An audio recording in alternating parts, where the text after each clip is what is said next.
네, 안녕하세요. 썸머예요. 제가 여름부터 애착 유형에 대한 영상을 조금씩 올렸었는데 그때 많은 질문을 주셨던 분들이 제가 불안정 애착을 가지고 있다는 걸 알고 있고 그런 불안정 애착을 가지고 있는 사람들을 계속해서 만나고 있었다는 것을 알았습니다. 근데 제가 안정형 애착이 뭔지 모르겠어요.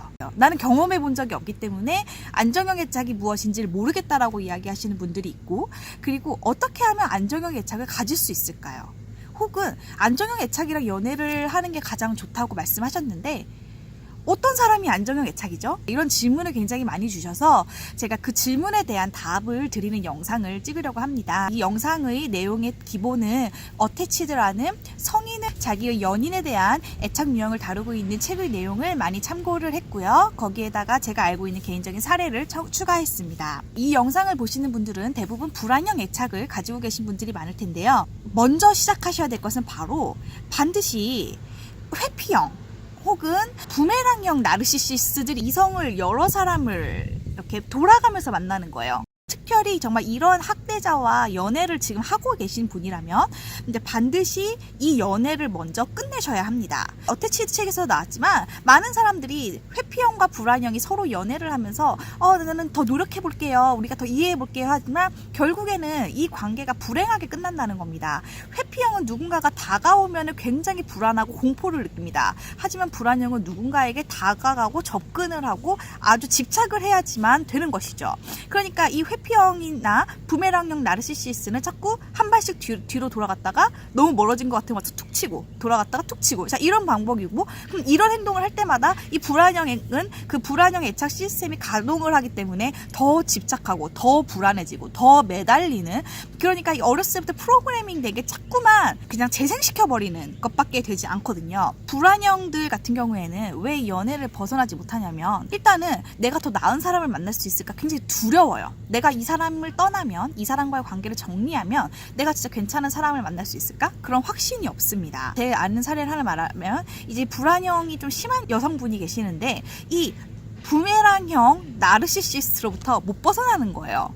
정말 오랜 기간 동안, 10년이 넘는 시간 동안. 그래서 이 부메랑형 나르시시스트는 패턴이 있어요. 그러니까는 문자 연락은 한 달에 한 번, 두 달에 한 번 정도, 그리고 특별한 날, 생일이라든지 크리스마스라든지 이런 날은 계속 문자를 보내고, 그래서 직접 만나는 것은 한 1, 2년에 한 번 정도는 직접 만나고, 이런 패턴으로 해서 이 불안형 여자들을 여러 명을 사로잡으면서 어장관리처럼 하면서 자기가 원하는 관심을 끌어내고 있습니다. 이 남자는 자꾸만 이 여성분의 불안 시스템을 자꾸 가동시키기 때문에 이 여자는 계속해서 그 남자를 쫓게 되는 애착 시스템을 발동시키면서 그 남자에게 과도하게 집착을 하게 됩니다. 하지만 이런 불안형들은 어떤 착각을 하냐면 이것이 정말 진정한 사랑이라고 생각해요. 그러니까 안정형과의 사랑을 경험해 본 적이 없기 때문에 어떤 것이 안정적이고 편안하고 서로 믿고 의존할 수 있는 애착 관계인지를 모르기 때문에 자기가 하고 있는 이것이 사랑이라고 굉장한 착각을 합니다. 근데 내가 하는 사랑은 운명적인 사랑이야. 세상이 우리를 방해할지라도 우리는 지구의 반대편에서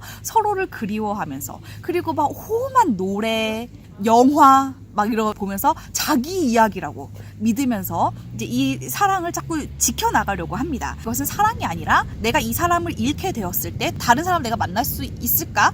그런 불안한 마음과, 그리고 단순히 내가 믿을 수 없는 사람, 신뢰할 수 없는 사람에게 집착하는 그런 애착 유형을 가지고 있기 때문입니다. 그래서 이런 불안형 애착을 가진 사람들이 주변 사람들이 얘기를 합니다. 그 남자랑 헤어져, 그 사람이랑 헤어져라고 얘기를 합니다. 그렇지만 이거를 설득하는 게 너무 힘들어요. 내가 왜 헤어져야 하는가? 그러니까 헤어지고 나서도 자꾸 찾아가요. 친구를 찾아가고 뭐 가족들을 찾아가고 막 끊임없이 하소연을 합니다. 내가 그 사람으로 인해서 얼마나 힘든지 외로운지를 끊임없이 하소연을 하지만 이 허전한 마음은 그런 하소연으로는 결코 채울 수가 없는 것입니다. 가족들이나 친구들이나 혹은 뭐 상담사가 왜 그 남자랑 헤어져야 되는지를 아무리 이야기를 해도 사실 충분하지도 않고 설득이 되기가 굉장히 어렵습니다. 그래서 먼저 일단은 이거는 정말 진정한 사랑이 아니라 나의 애착 시스템, 신뢰할 수 없고 믿을 수 없는 대상에게 집착하게 만드는 그 애착 시스템이 가동된 것 뿐이라는 사실을 인정을 하고 일단 이런 건강하지 못한 관계를 정리하고 빠져나가는 것이 가장 중요합니다. 두 번째는 나는 근데 안정형 애착이랑 관계를 맺은 적이 없다. 나의 부모도 불안정 애착이었고 나의 연인들도 그랬고 이런 관계를 내가 맺은 적이 없어서 안정형 애착인지 모르겠다 하시는 분들은 한번 내가 내 가족, 부모, 뭐 연인이 아니더라도 그냥 우리 직장 동료, 친구, 뭐 선후배 이렇게 만났던 사람들 중에서 내가 생각했을 때 이 사람은 안정적인 애착을 가졌던 사람 같은 사람을 한번 떠올려 보는 거예요. 예를 들어서 내가 막 화를 냈어요. 막 화를 내니까 거기에 대해서 똑같이 막 소리 지르고 화내는 사람 말고 내가 화를 냈을 때 너가 그때 이런 부분에서 화가 났었구나. 너 마음은 이랬었구나. 하면서 이렇게 대화가 됐었던 그런 사람들을 한번 기억해 보는 것입니다. 이 사람은 주변 사람들을 어떻게 대하고 있는지, 연인과의 관계는 어떻게 맺는지, 그리고 일반적인 일상에서 뭐 이런 상황이 있을 때 무시하고 이런 상황이 있을 때 이렇게 대응하고 관찰하면서 배울 수가 있습니다. 그 다음에 세 번째는 이런 안정형 애착을 한번 우리가 경험을 해보는 겁니다. 좋은 방법은 바로 안정형 애착을 가진 사람과 연애를 하는 것이고요. 두 번째는 상담을 받는 거예요. 심리 상담을 받아서 심리 상담사와 안전한 공간에서 나의 감정을 이야기하고 그 사람과 대화하고 효과적으로 어떻게 하면 커뮤니케이션을 할 수 있는지 이걸 배우는 것이죠. 회피형 성격을 가지고 계신 분들은 상담사에게 나의 이야기를 꺼내보는 연습을 하시는 것이 매우 도움이 될 것 같습니다. 첫째는 서포트 그룹을 만나는 거예요. 종교가 있으신 분들은 종교 내에서 이렇게 모임이 있잖아요. 그룹별로의 모임, 소모임, 소그룹 모임. 자, 이런 모임에 정기적으로 참여를 하실 수도 있고요. 그리고 온라인에서도 이런 서포트 그룹에 있으면 좋은데 한국에서 찾지 못해서 제가 네이버 카페를 직접 만들었거든요. 자, 카페에 오셔서 내 이야기를 좀 털어내고 좀 얘기하고 다른 사람과 소통하는 것을 온라인상에서도 연습을 또 하는 것이죠. 힐링 투게더라는 책에서는 이런 방법을 소개했어요. 바로 반려동물을 키우는 겁니다. 자, 반려동물은 굉장히 사고치고 물건 망가뜨리고 뭐 똥 싸고 자 이렇게 우리가 굉장히 많이 돌봐줘야 되는 거죠. 목욕도 시켜줘야 되고 산책도 해야 되고 청소도 해줘야 되고 사료도 사줘야 되고 병원도 데려가줘야 되고 그러니까 굉장히 주인이 많은 노동을 해야 되고 또 관심을 많이 주어야 합니다. 반려동물이 우리를 번거롭게는 할지라도 반려동물이 나를 해야 한다. 반려동물이 위험한 존재라고 생각하지 않잖아요. 그러니까 반려동물이 말썽을 부린다고 하더라도 반려동물을 항상 반갑게 맞아주고 반려동물에 대해서 긍정적으로 생각하고 관심을 주고 애정을 주고 돌봐주는 것이죠. 그리고 항상 반려동물과 주인은 같이 있습니다. 내가 안정형 애착을 갖는 것을 또 연습을 해볼 수 있는 기회가 됩니다. 네, 여기서부터 이제 저의 좀 개인적인 의견인데요. 많은 분들이 그렇게 질문하셨어요. 도대체 안정형 애착이 어떤 사람이냐? 난 그게 누군지 모르겠다. 어떤 사람인지 알 수가 없으니 안정형 애착과 연애하라고 하지만 연애를 할 수가 없다. 의견들이 많이 있었거든요.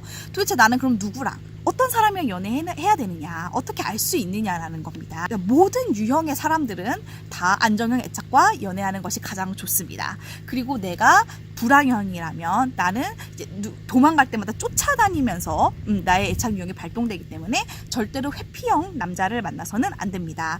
그리고 아주 약한 불안형끼리는 서로 만났을 때 도움이 됩니다. 왜냐하면 서로가 서로를 필요로 하기 때문이죠. 어떤 대화를 할 때 이 사람이 내가 원하는 것을 캐치해 주느냐 혹은 내가 어떤 원하는 것을 얘기했을 때 회피하거나 그냥 비난하느냐 이런 식으로 해서 대화법을 통해서 그 사람이 안정형 애착을 가지고 있는지를 알 수가 있습니다. 책에서는 이제 구체적으로 어떻게 하면 우리가 뭐 갈등을 해결하는지 어떻게 하면 이 사람의 대화법을 통해서 이 사람의 애착 유형을 알아내는지 이런 구체적인 방법을 다뤘었는데요.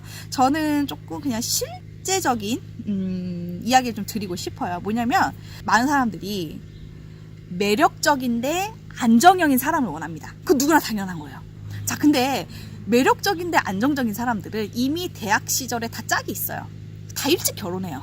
좀 괜찮은 사람들은 일찍 짝이 있어요.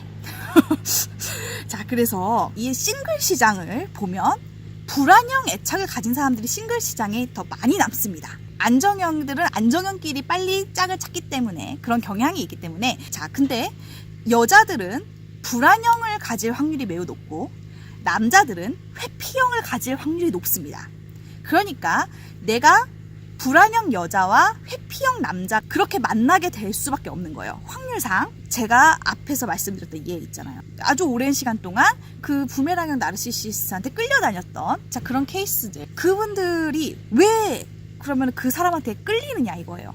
왜 벗어나서 안정적인 사람으로 못 가느냐 이거예요. 바로 뭐냐면 자, 매력적이고 안정적인 사람이 1순위예요. 그건 누구나 마찬가지예요. 근데 이분들의 2순위는 뭐냐면 매력적인 사람인 거예요. 어떤 재산이 많은 사람, 혹은 신체적인 매력, 혹은 학벌이나 학력 같은 그런 어떤 매력적인 부분을 높이 평가하고 안정적인 애착은 후순위로 두는 거예요. 하지만 이 순위를 바꿔야 됩니다. 뭐냐면 안정형 애착을 가지고 있는데 매력이 조금 떨어지는 사람인 거, 저는 더 좋다고 생각을 해요. 하지만 자존심이 허락 안 해요. 내가 만났던 사람은 키가 몇이고, 걔는 뭐 재산이 얼마였고, 잘생긴 백인이었고, 뭐 매력적이었고, 혹은 뭐 나와 성관계를 했을 때 잘 맞았고, 그 매력에 자꾸 초점을 맞추거든요. 그러니까 겉으로 보이는 매력. 하지만 내가 그 사람과 교감하는 것, 소통하는 것, 그리고 그 사람과 안정적인 관계를 유지하는 부분에 중점을 두지 않는 거예요. 그래서 자꾸 매력만 쫓고 일반적인 안정적인 사람을 만나면 항상 하는 거죠. 매력이 없어. 남자로 안 느껴져. 그냥 아저씨 같지 않니? 뭐 이렇게 하면서 안정적인 애착을 가지고 있는 사람을 굉장히 평가절하를 합니다. 관계에 있어서 뭐가 중요한지 사실 모르는 거예요. 따뜻하게 해주는 것, 순간의 스릴, 어떤 매력, 성적인 매력, 남한테 보여주는 것, 어떤 롤러코스터 타는 그런 감정의 기복만 즐길 뿐입니다. 우선순위를 한번 바꿔서 생각을 해보세요. 안정적인 관계를 맺을 수 있는가? 의사소통이 어떻게 되는가? 내가 내 감정을 이야기했을 때, 나의 불만이나 어려움을 이야기했을 때 이 사람은 어떻게 대응하는가? 이런 부분에 초점을 두고 맞춰서 인연을 만들어 나가시는 것을 추천해 드립니다. 저는 이제 연애 상담을 할 때 이런 얘기를 해요. 내가 이병헌 아니고 내가 이영애 아니에요. 나이 글쎄요, 30대, 40대 되면 그냥 다 좀 아저씨 돼요. 나이가 들면 사실은 다 자연스럽게 외모나 이런 건 변하는 거고, 또 하나는 막 너무 이런 사랑이라는 감정을 오해하는 거예요. 가슴이 막 벅차서 뛰어야 되고, 막 그 사람 보면 막 가슴이 쿵쿵쿵쿵쿵쿵 되고, 막 스릴 있고 짜릿하고 막 이런 게 있어야지 사랑이라고 생각을 하는 거거든요. 근데 결혼을 한다는 거는 한 집안에서 같이 사는 거잖아요. 그 사람이 올 때마다 내 가슴이 막 뛰고 쿵쿵쿵쿵 되고 막 이게 막 벌렁벌렁 거리고 막 눈앞이 캄캄해지고 이런다고 생각해보세요. 심장병 걸려요. 맨날 같이 살아야 되는데. 영화나 노래 자꾸 들으면서 운명적인 사랑을 내가 막 주인공인 것처럼 생각하기보다는 그런 실질적으로 안정적인 그런 부부의 관계, 연인의 관계를 오랜 시간 동안 잘 맺어온 사람들을 주변에서 찾아보시고 롤 모델로 삼으셔서 이제 그런 관계를 한번 유지해 보는 것도 저는 좋을 것 같습니다. 인간극장 같은 다큐 있잖아요. 실제로 정말 사람들이 가족의 모습을 보여주고 부부의 모습을 보여주는, 저는 그런 다큐를 보면서 좀 실질적인 삶, 실질적인 관계를 좀 한번 간접적으로라도 경험을 해보는 것을 꼭 추천드리고 싶습니다. 이번 영상이 조금이나마 도움이 되셨기를 바라고요. 질문이 있으시면 제가 또 영상으로 만들어서 올리도록 하겠습니다.